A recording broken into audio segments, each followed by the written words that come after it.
The final case on calendar for argument today is Mercer Global Advisors versus Hewitt.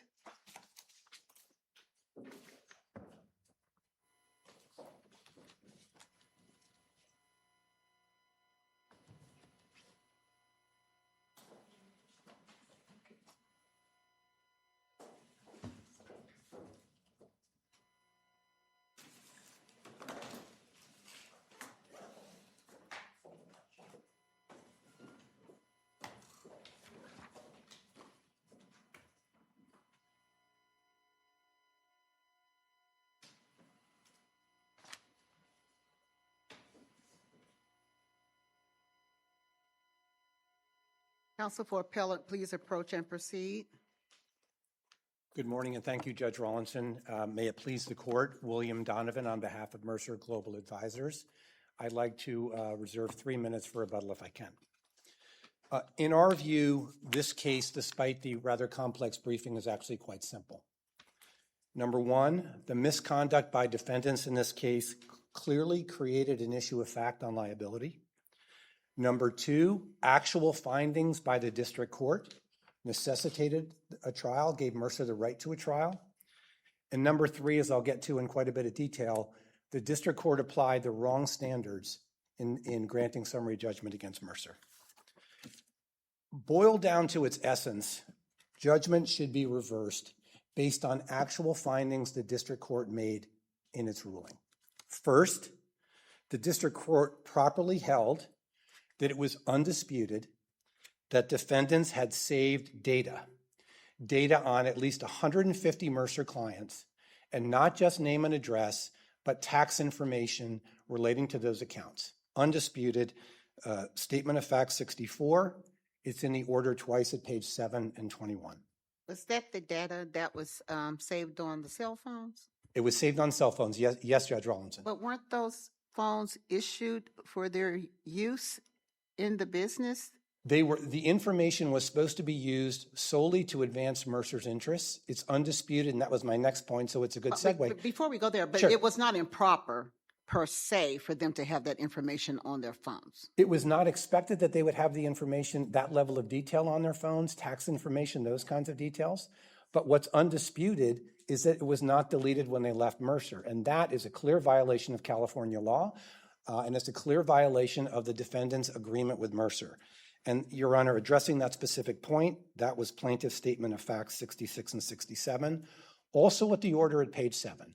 So even if somehow this accumulation of client list data on the phone could have had a legitimate purpose, it stopped having a legitimate purpose when the Hewitts left Mercer. And it's also undisputed for these purposes that the Hewitts used this information to unfairly compete against Mercer and to solicit the client base. There's no way, and it's really undisputed on the defense side, these were not tombstone announcements. Referring to someone as your tax advisor when they had left Mercer is clearly an improper solicitation. For at least 69 of the Mercer clients, Ms. Hewitt didn't even announce that she was no longer at Mercer. Similarly, the conduct by Charles...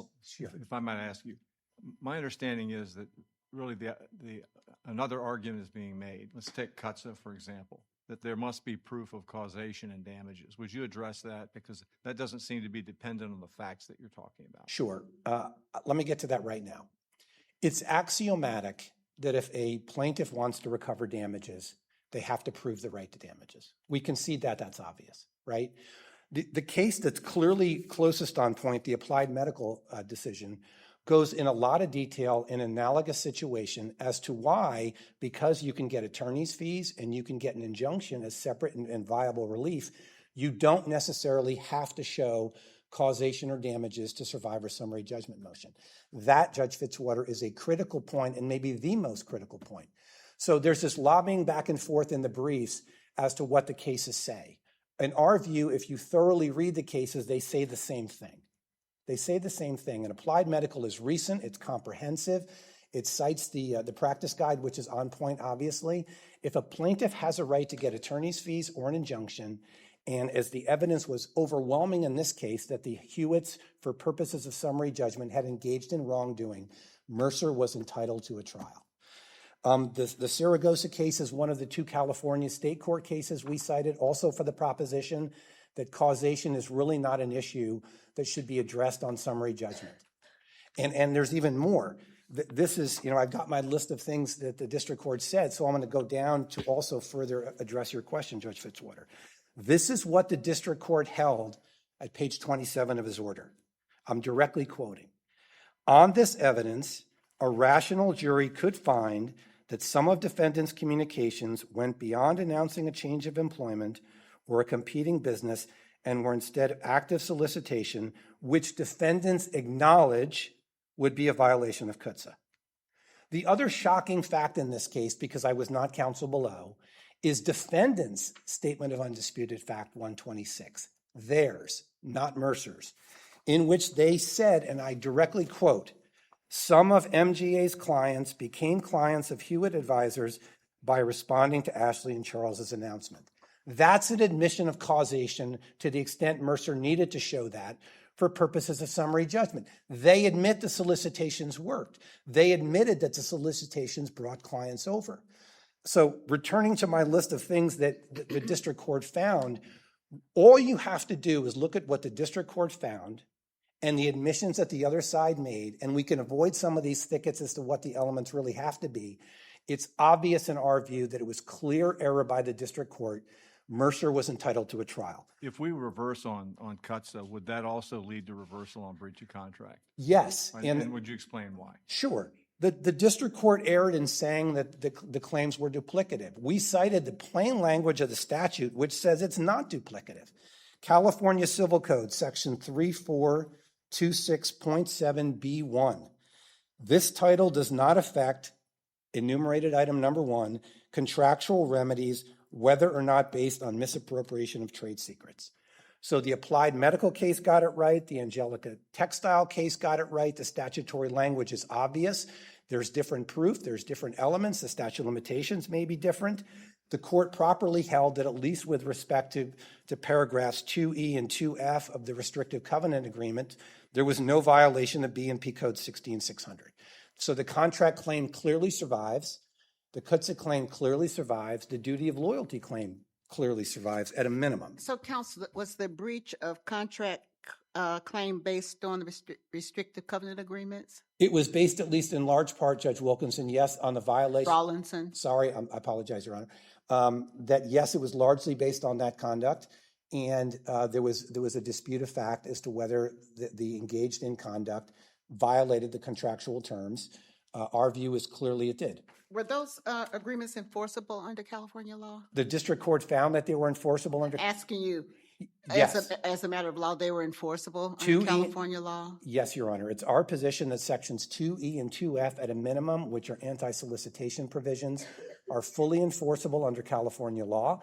In this case, the evidence was overwhelming that a tombstone, which could have been a legitimate notification to clients or potential clients, was well exceeded in this case based upon what the defendants did by referring to themselves as a tax advisor, by lying to these clients and saying that they had pre-scheduled meetings, which Charles Hewitt did, and that was just a bald lie. There weren't pre-scheduled meetings, by not announcing that they had left Mercer, right? What they're entitled to do under California law is send out a notification of their new address, new contact information. That would have been okay. Is your duty of loyalty claim coextensive with? I mean, I know there's a different thing about the trademark, which I'll ask in a second, but doesn't CUTSA preempt at least part of your duty of loyalty claim? Potentially part of it, but not all of it, Judge Sanchez. And Mercer put in significant evidence that both Hewitts, for different reasons, unfairly competed against Mercer while they were still employed at the company and in violation of their duty of loyalty. Mercer was entitled under California law that the Hewitts, while they were getting paid by Mercer, should advance Mercer's interests and not their own personal interests. And the evidence in our view was... But aren't you alleging the same nucleus of facts for trademark? I mean, not for trademark, for the trade secret issue? No, there were activities like contacting the Secretary of State, setting up a website for Charles Hewitt for advising Ashley as to what to do on the trademark when he was still at Mercer. So, Your Honor, I would say there were overlapping facts, but there were additional facts that Mercer introduced They were undisputed on liability on the duty of loyalty claim, so that claim should also survive. What about the Mamu case that says that you can prepare, that an employee who is anticipating that they're going to exit with a company can start preparations in setting up another company? In our view, That would seem to me, I know there's a dispute about whether there was help with creating the trademark or not, but why doesn't that case foreclose your claim?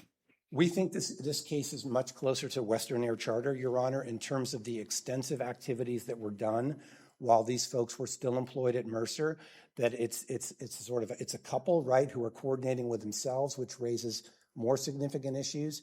But there's no set of facts. Why? It's two people that are co-founding a company. And so whether it's one person founding a company or two doing it together, why is it any different?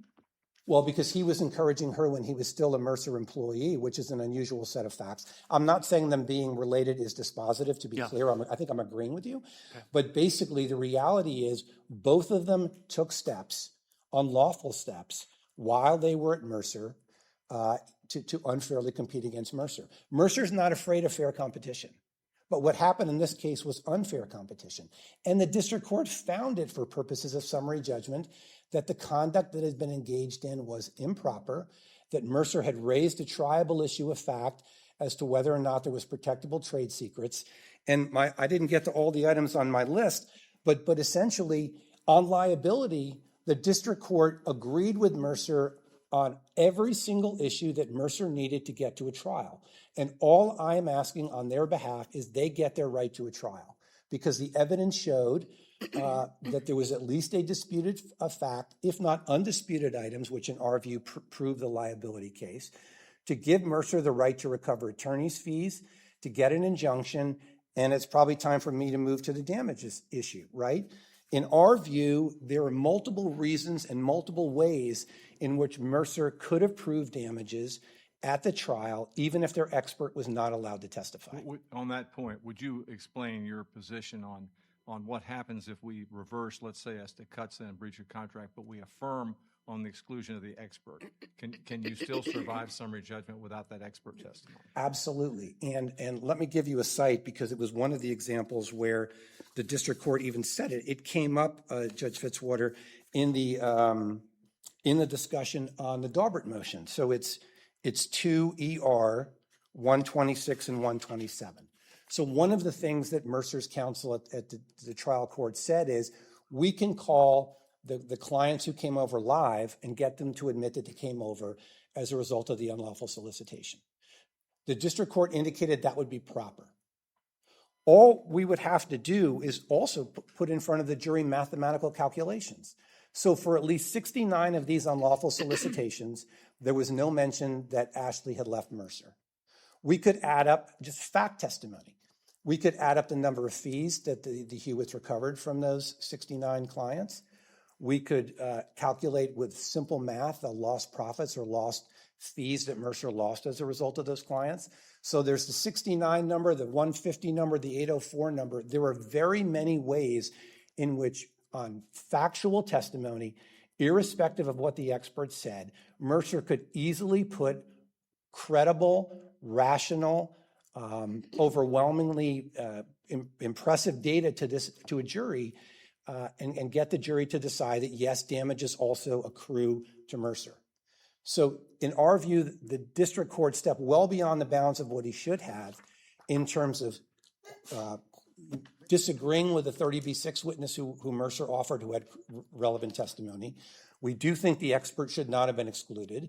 We think at trial, because he clearly had the expertise, he could have observed the fact testimony coming in and then offered an opinion. But even if none of that worked, fact testimony, admissions from the other side, testimony from the clients could prove Mercer's entitlement to damage.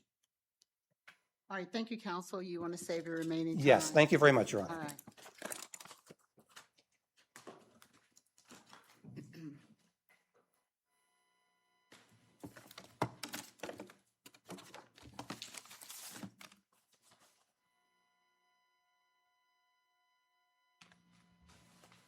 Good morning, and may it please the court. Benjamin Scheibe for appellees and the defendants. The briefing in this case focuses on the issue that Mercer would like the court to look at, which is whether or not causation is an element of a CUTSA claim. And on that issue, admittedly, the California Courts of Appeal have come to inconsistent results. We believe the AMN healthcare decision, which is supported by the jury instruction and various other cases, is the proper reading of the statute. We don't believe Gerald's really addressed the issue. The factual context was very different. It was determining whether someone was a prevailing party for purposes of a fee-shifting provision in a contract, having established the existence of a trade secret and misappropriation, but no damages or unjust enrichment. We also believe it's dicta because the court in the Gerald's case actually found that the plaintiff had been improperly prevented from putting on evidence of actual damages. I mean, Applied Medical is pretty strongly against you, though, and it seems to me to be the only published California opinion that really addresses this issue. Well, I don't believe it's the only published opinion. I believe the AMN healthcare decision from 20 years ago, that was a case where a person in a medical visiting nurse placement center sent a list of nurses, traveling nurses to herself. But did that case talk about, I don't remember if I read it or not, but did that case talk about whether causation and damages are elements of the claim for Yes, it undercuts? decided the case on that basis. She had sent this information to herself before she left. She said she didn't use the information. The Court of Appeal assumed for purposes of its opinion that the information was a trade secret, and it nevertheless affirmed the grant of summary judgment because there had been no showing that the use of the information had caused any harm to the plaintiff. So it was not only the court's finding or statement that causation is an element, it was integral to the court's holding, unlike the Gerald's case. So let's say we agree that there's a muddle in what the elements are. Even if causation were one of the elements, why isn't there enough in the record to take this to trial, with the admission that certain clients did actually move over after the contacts and frankly, just the numbers? Well, right? The word after is the key word in Your Honor's question. The fact that somebody moved over after a contact, which we don't agree there were any solicitations here, but I'll assume that for the sake of the hypothetical. Mm-hmm. The fact that they moved after they received a communication from one of the defendants doesn't mean they moved over because of that communication. Well, that's why it's a tribal dispute. But there's got to be evidence. We have in the record overwhelming evidence that these clients moved for other reasons, including because Mercer deliberately drove them away. Not every single client. You don't have evidence about every single client that moved. No, we don't, but we're the defendant in the case.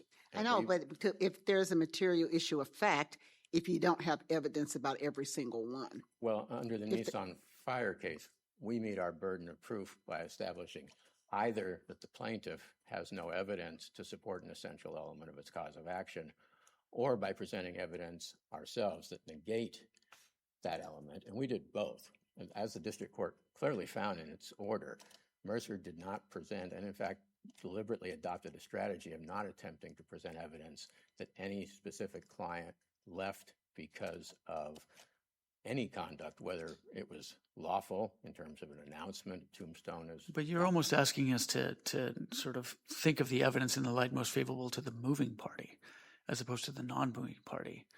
And if there are reasonable inferences that can be drawn and circumstantial evidence that a large number of people moved from Mercer to Hewitt, and there are some people that admitted that they moved after this contact, maybe not because of, why isn't it reasonable enough to infer for purposes of summary judgment that some of them may have moved over because of a solicitation? Because there's no basis for that, particularly in light of the overwhelming. Well, I don't know about that because some of the solicitations kind of gave the impression that the Hewitts were still with Mercer, didn't they? I don't think so, really. Because they didn't say, they implied that there was an appointment, an existing appointment, and that would have only have been with Mercer. Isn't that correct? No, I'll address Why not? that. Well, let me address 2 points. One is solicitation in the context of misappropriation of trade secrets has a very specific meaning. It's been established over the course of decades with the Aetna building maintenance case, the American Credit Indemnity case. It requires someone to the words are somewhat archaic, importune, entreat, implore, ask earnestly for them to move their business. All we have here is a 1 or 2 line text saying, hi, it's Ashley, your tax advisor, give me a call. Some of them say I'm no longer with Mercer, some of them don't.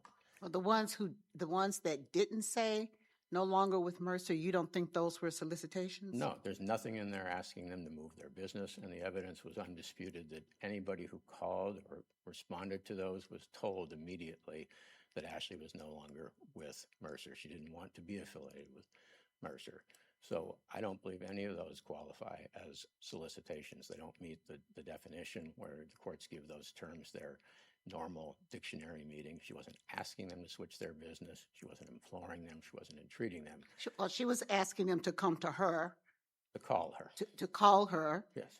and she was no longer with Mercer. So implicitly, that is a request to come to someone other than Mercer, correct? It's a request to call her, at which point, when they did, she said, But what's I'm the no longer. purpose of calling her, though? So I she mean, could tell- realistically, what's the purpose of asking them to call her? The purpose of any announcement. Not to just say hello. No, it's the purpose of any tombstone announcement, as counsel calls it. You want them to contact you. You then tell them, as she did, undisputedly, I'm no longer with Mercer. And of all the client declarations that were submitted, each client said, they immediately said, we want to go with you, or can we go with you? We don't know anybody else at Mercer. We've been with you for years. So it's not a request that they move their business. It's a request they contact them. And then with respect to the pre-scheduled appointments, the record, as described by Mercer, is very misleading. There was evidence of only one pre-scheduled appointment email that was sent to somebody who had not already signed on with Hewitt Advisors. That was a man named Ronald E. Myers. Mr. Myers had the exact same name down to the same middle initial, and their wives' names were like Catherine and Kathleen. The email was sent to him erroneously, and there's no evidence that Mercer's information was used to send it because he was not a prior client of either Ashley or Charles, so they didn't have his contact information in their phones. Mr. Myers was deposed. He said, and he's admitted to having some senior moments, he said he may have called Hewitt Advisors, mistaking it for Mercer, and given them his contact information.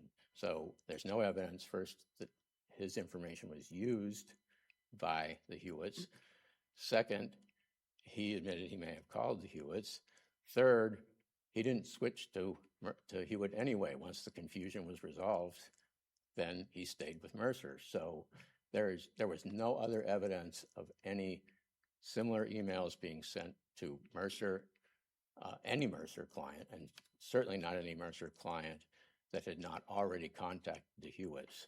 What they do is, when it's tax season, they have 7 or 8 clients they have to book a day. So they send out these things saying, we've slotted you in for this time frame, and if it's a good time frame. Counsel, do you dispute that your clients had client information for Mercer on their cell phones? No, I do not dispute And that. do you dispute that they should have deleted those once they left Hewitt? No, I do dispute You that. dispute yes. that. Tell me why Because it was appropriate for them to keep that client information that they obtained from Mercer once they were no longer employed by Mercer. Because California law makes absolutely clear that the public policy of the state is in favor of employee mobility and the ability of employees to compete with their former employers.